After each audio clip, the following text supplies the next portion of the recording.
किसी भी देश की इकोनॉमिक ग्रोथ उसके ट्रेड पर निर्भर करती है और ट्रेड में भी सबसे ज्यादा एक्सपोर्ट पे। जिस देश का एक्सपोर्ट ज्यादा होता है वो देश बहुत तेजी से ग्रो करता है।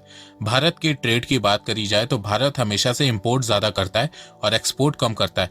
पर पिछले कुछ सालों से भारत अपने एक्सपोर्ट को बढ़ाने में बहुत ध्यान दे रहा है। जहां 2014 में भारत ने टोटल 470 बिलियन डॉलर का एक्सपोर्ट किया था, वहीं 2022 में भारत ने रिकॉर्ड 770 बिलियन डॉलर का एक्सपोर्ट किया है। इसके अलावा भारत सरकार ने 2030 तक 2 ट्रिलियन डॉलर के एक्सपोर्ट का टारगेट सेट किया है। अब भारत ये टारगेट कैसे हासिल करेगा आइए जानते हैं। तो नमस्कार दोस्तों, स्वागत करते हैं आपका चार्जिंग पॉइंट हिंदी में।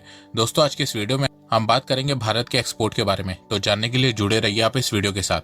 देखो, एक्सपोर्ट बेसिकली दो तरीके के होते हैं। एक होता है मर्चेंडाइज एक्सपोर्ट, जिन प्रोडक्ट को हम छू सकते हैं, और एक होता है सर्विस एक्सपोर्ट, जैसे कि IT, banking, tourism, insurance etcetera. अगर आप मर्चेंडाइज और सर्विस एक्सपोर्ट को मिला दे तो वो टोटल एक्सपोर्ट बनता है। जब 2014 में बीजेपी पावर में आई थी तब भारत का टोटल एक्सपोर्ट 470 बिलियन डॉलर था।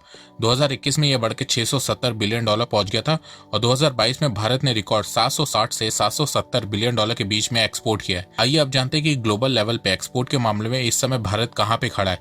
एक्सपोर्ट के मामले में चाइना नंबर 1 है। 2022 में चाइना ने 3.5 ट्रिलियन डॉलर का एक्सपोर्ट कर दिया था। जितनी भारत की जीडीपी है उतना चाइना ने एक साल में एक्सपोर्ट कर दिया था। चाइना के बाद दूसरे नंबर पे यूएसए है। 2022 में यूएस ने 3 ट्रिलियन डॉलर का एक्सपोर्ट किया था, जिसमें से मर्चेंडाइज एक्सपोर्ट 2.08 ट्रिलियन डॉलर था और सर्विस एक्सपोर्ट 924 बिलियन डॉलर था।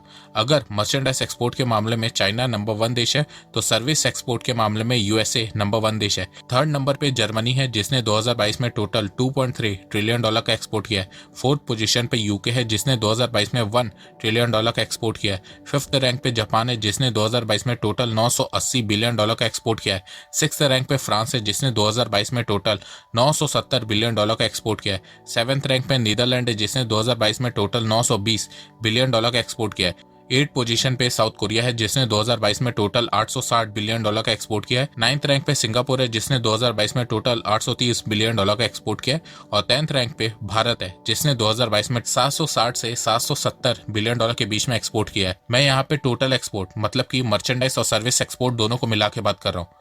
पिछले साल के मुकाबले इस साल भारत का एक्सपोर्ट बहुत तेजी से बढ़ा है, जिसके चलते भारत ने एक्सपोर्ट के मामले में इटली और हांगकांग को हरा दिया है। इटली का भी एक्सपोर्ट बढ़ा है पर भारत जितना नहीं बढ़ा है। वहीं हांगकांग का एक्सपोर्ट 2022 में कम हुआ है। तो देखा जाए इस समय भारत टॉप 10 एक्सपोर्टर कंट्री की लिस्ट में आ चुका है। वैसे रैंकिंग में थोड़ा ऊपर नीचे हो सकता है, क्योंकि बहुत सी ऑर्गेनाइजेशन अपने हिसाब से देशों के एक्सपोर्ट को मेजर करती है। वैसे एक चीज मैं आपको बता दूं कि विकिपीडिया में थोड़ी मिस्टेक हुई है। विकिपीडिया में दिख रहा है कि Bharat 4th largest exporter country बन गया है। तो देखो, ये डाटा सही नहीं है, क्योंकि एक तो बाकी देशों का डाटा 2021 का है, 2022 का अपडेट नहीं हुआ है। इसके अलावा ये रैंकिंग मर्चेंडाइज एक्सपोर्ट की है, टोटल एक्सपोर्ट की नहीं है। तो इस रैंकिंग को देख के कोई गलत फहमी आप लोग मत पाल लीजिएगा, क्योंकि अभी ये फ्यूचर में और अपडेट होगी।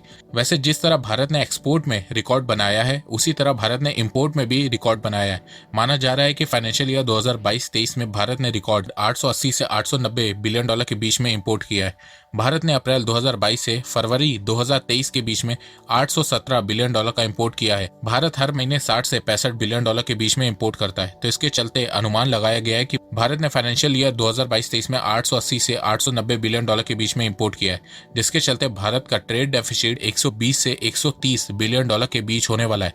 2021 में भारत का ट्रेड डेफिसिट 87 बिलियन डॉलर था, जो कि उस समय ऑल टाइम हाई था। पर इस साल भारत ने फिर से ट्रेड डेफिसिट में एक न्यू रिकॉर्ड बनाया है।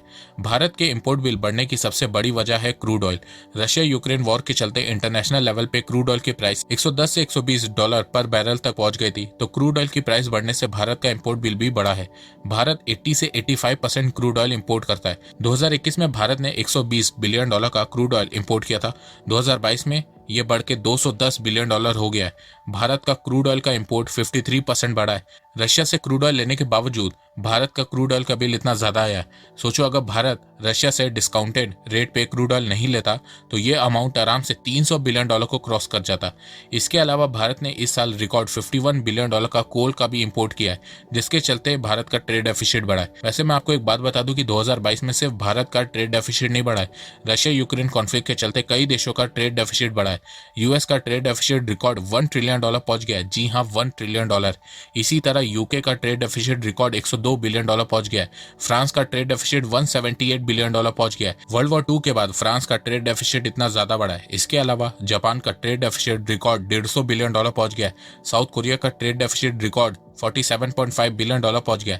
तो देखा जाए रशिया यूक्रेन वॉर ने सिर्फ भारत का ट्रेड डेफिसिट नहीं बढ़ाया, दुनिया भर के ज्यादातर देशों का ट्रेड डेफिसिट बढ़ाया है। पर देखो इसमें ज्यादा घबराने की बात नहीं है, क्योंकि इस साल उम्मीद है कि भारत का ट्रेड डेफिसिट कम होगा, क्योंकि क्रूड ऑयल की प्राइस वापस से कम हो चुकी है। इसके अलावा भारत की ग्रोथ भी ठीक ठाक है और भारत अपने यहाँ time to time economic reform भी ले रहा है, इंफ्रास्ट्रक्चर में इन्वेस्ट भी कर रहा है, जिसके चलते भारत का एक्सपोर्ट भी बढ़ रहा है। प्रॉब्लम तब होती जब भारत का एक्सपोर्ट नहीं बढ़ता और इंपोर्ट बढ़ने लगता। तो भारत के एक्सपोर्ट को बढ़ाने के लिए भारत सरकार बहुत ज्यादा मेहनत कर रही है।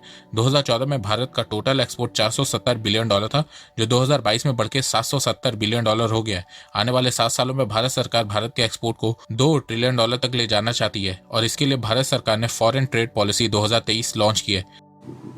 Considering the size of our economy and our potential, manufacturing and service industry base,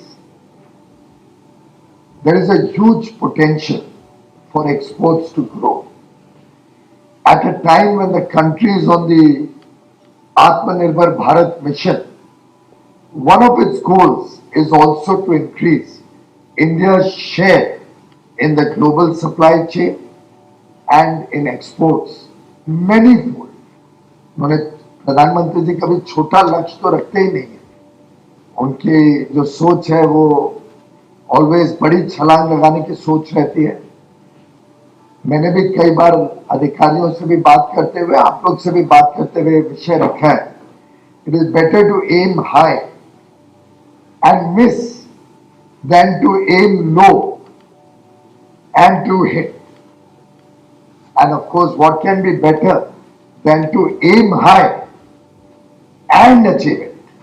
Bharat सरकार हर 5 सालों में ये पॉलिसी को अपडेट करती है। पिछली बार 2015 में इस पॉलिसी को अपडेट किया गया था। 2020 में न्यू पॉलिसी आनी थी, पर पेंडेमिक के चलते इसे 2 साल के लिए एक्सटेंड कर दिया गया। तो अब 2023 में न्यू फॉरेन ट्रेड पॉलिसी आई है, जिसके चलते भारत सरकार 2030 तक $2 ट्रिलियन के एक्सपोर्ट करने का टारगेट अचीव करना चाहती है। $1 ट्रिलियन मर्चेंडाइज एक्सपोर्ट और $1 ट्रिलियन सर्विस एक्सपोर्ट।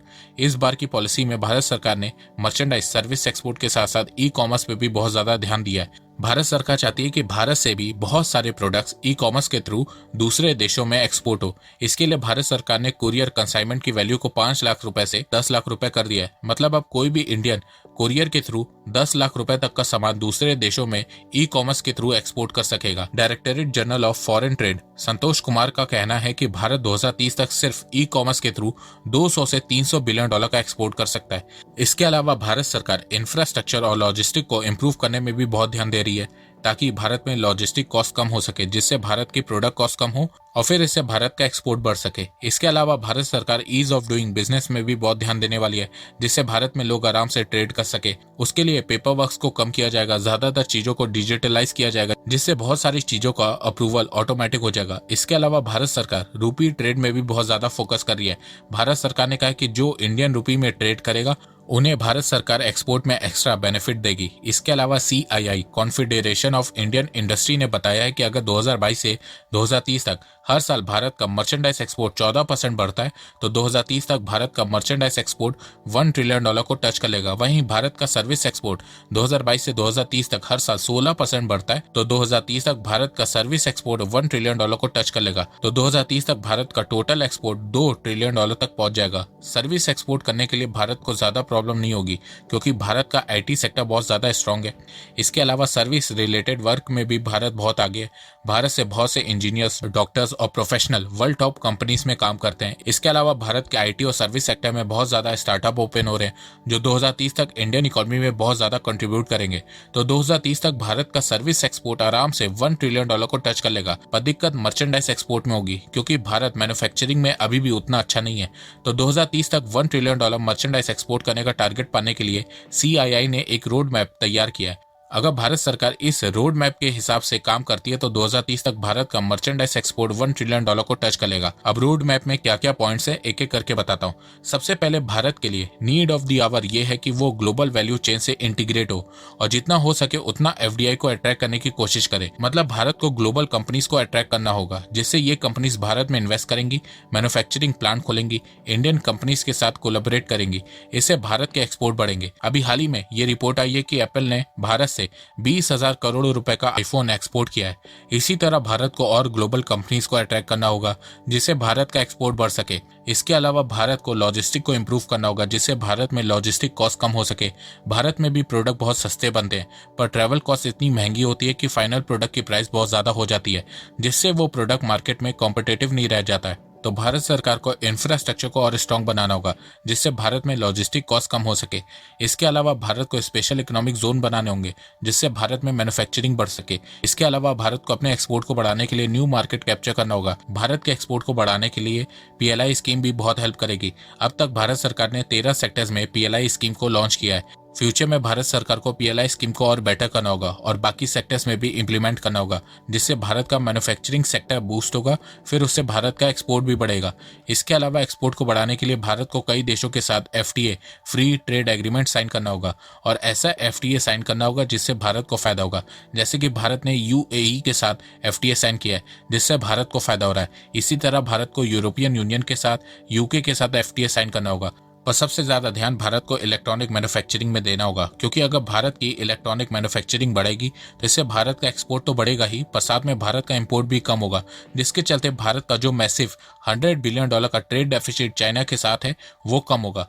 तो दोस्तों आपको क्या लगता है कि क्या भारत 2030 तक $2 ट्रिलियन एक्सपोर्ट कर पाएगा? आप अपनी राय मुझे कॉमेंट सेक्शन में बताइए। तो दोस्तों मुझे लगता है कि अब आपको सब समझ में आ गया होगा। तो अगर आपको ये वीडियो पसंद आए तो आप इस वीडियो को लाइक कीजिए और अब आप मुझे सपोर्ट भी कर सकते हैं पेट्रियन और यूट्यूब में ज्वाइन बटन के थ्रू। एक बात मैं कहना चाहता हूँ, आप जितनी मेरी वीडियोस को शेयर करेंगे उतनी ही रीच मेरी बढ़ेगी और उतने ही लोग मेरे से जुड़ेंगे। तो वीडियो को शेयर करना, चैनल को सब्सक्राइब करना बिल्कुल भी मत भूलिएगा। मैं ऐसे ही एजुकेशनल वीडियोस लाता रहूंगा आप लोगों के लिए। तो अभी तक के लिए बस इतना ही। धन्यवाद। जय हिंद, जय भारत।